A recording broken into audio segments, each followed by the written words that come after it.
আসসালামু আলাইকুম। তোমরা কেমন আছো? আমি ভালো আছি, তোমরাও ভালো আছো আশা করি।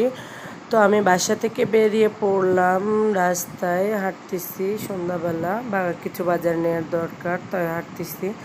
তো হাঁটতে হাঁটতে সামনের দিকে আমরা এগোবো। এগিয়ে 3 মাথার মোড়ে একটা দোকানে গেলাম, ওখানে গিয়ে কিছু কাঁচা সবজি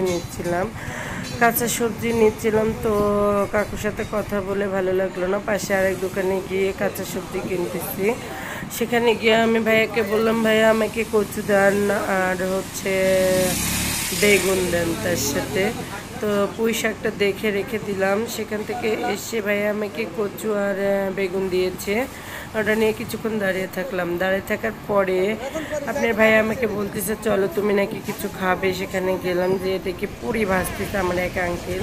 তো আঙ্কেলের দোকান থেকে একটু সামনে তাকাই দেখি বন কাঁঠাল বিক্রি করতেছে। 2টা বন কাঁঠাল আমি কাকুর কাছ থেকে কিনলাম। কেনার পরে পাশেই কাকির দোকানে গেলাম। কাকিমা অনেক ভালো, ওনার সাথে আমার আগে থেকে পরিচয়। ওনার হাতে ছোলা খেতে আমার অনেক ভালো লাগে। ওখানে গিয়ে আমি ছোলা খাচ্ছি। ছোলা খেতে খেতে ওনাদের সাথে গল্প করতেছি। অনেকদিন পরে দেখা হয়েছে আমাদের, রাস্তার ধারে যেহেতু দোকানটা। কাকা কাকিমা আমাকে অনেক আদর করে। ওনাদের আরও অনেক কাস্টমার ছিল ওখানে। তো আমি খাচ্ছি, আমার পর আমাকে বলতেছে বেগুনের চপটা তুমি খাও, গরম গরম আছে, অনেক ভালো লাগবে। কাকা সেটা দেখতেছিল আর হাসতেছিল। আমি বেগুনটা খাচ্ছি আর আমার বরকে মাঝে মাঝে দেখায় দিচ্ছি, দেখো তুমি খাবে। ও আমাকে বলতেছে যে তুমি খাও, অনেক বেশি করে খাও, তুমি আরেকটু মোটা হয়ে যাও, ফ্যাটি হয়ে যাও। তো ইশারাতে বলতেছে তুমি ভালো মতোই খাও। তো আমি আবার খুশি হয়ে একটু বলতেছি যে ঠিক আছে আমি খেয়ে যাচ্ছি, খাবো, তুমি তো খাচ্ছ না, তোমার আর কি ফ্যাটনেস বাড়ানোর দরকার নেই, থাক।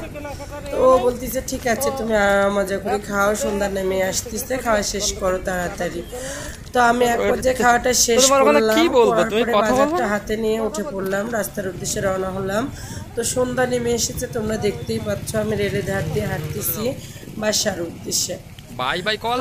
খুব ভালোই লাগতেছে, বাসা পাইনি, তবু হাঁটে হেঁটে চলছি, বাসা পাবো কিছুক্ষণের মধ্যে। পিছনের দিকে লুকিংটা, সামনের দিকে লুকিংটা তোমাদেরকে দেখিয়ে দিলাম। তো আমি গেটের সামনে গিয়ে দাঁড়িয়ে আছি, তোমার ভাইয়া বললো যে যাও ভিতরে। আমি ভিতরে যাচ্ছি, যাওয়ার পরে দরজাটা খুলে ভিতরে ঢুকে গেলাম। আপনার ভাইয়া তো পিছনেই আছে, ওনাকে আর সামনে নিলাম না, আমি ভিতরে প্রবেশ করলাম। আমি অবশেষে বাসায় আসলাম, বাসায় ঢুকতেছি, তোমরা দেখতে পাচ্ছ।